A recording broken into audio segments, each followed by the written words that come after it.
Pemirsa, mengawali informasi kita di pagi hari ini, kebijakan pemerintah dalam menyesuaikan harga bahan bakar minyak BBM non-subsidi dinilai sebagai langkah yang sudah tepat dan wajar.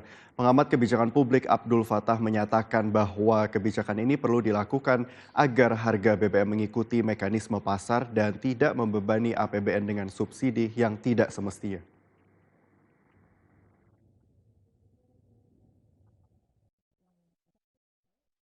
Kebijakan pemerintah dalam menyesuaikan harga bahan bakar minyak BBM non-subsidi dinilai sebagai langkah yang sudah tepat dan wajar karena telah mengikuti harga pasar dunia. Pengamat kebijakan publik Abdul Fattah menyatakan bahwa kebijakan ini perlu dilakukan agar harga BBM mengikuti mekanisme pasar dan tidak membebani APBN dengan subsidi yang tidak semestinya. Abdul Fattah juga membeberkan optimisme bahwa ketahanan energi nasional dan ruang fiskal anggaran pendapatan belanja negara masih aman. Berdasarkan analisisnya, terhadap konsumsi BBM jenis Pertalite dari Januari hingga Mei 2026, realisasi penyaluran masih berada di bawah kuota yang ditetapkan. Sehingga masih terdapat sisa kuota Pertalite yang belum terpakai sehingga ketersediaan BBM subsidi masih mencukupi. Sementara itu, pemerintah memiliki ruang fiskal yang cukup aman untuk mengantisipasi migrasi penggunaan dari BBM non-subsidi ke BBM bersubsidi.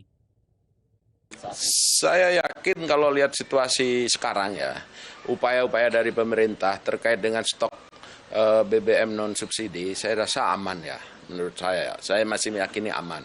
Karena terlihat dari beberapa langkah-langkah pemerintah untuk memenuhi pasokan BBM ini. Yang perlu diperbaiki oleh pemerintah adalah sekarang situasi ekonomi.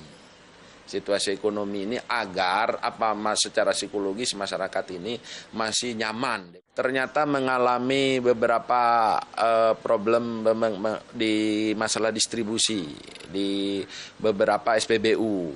Sehingga beberapa SPBU mengalami kelangkaan Pertalite. Ini karena apa?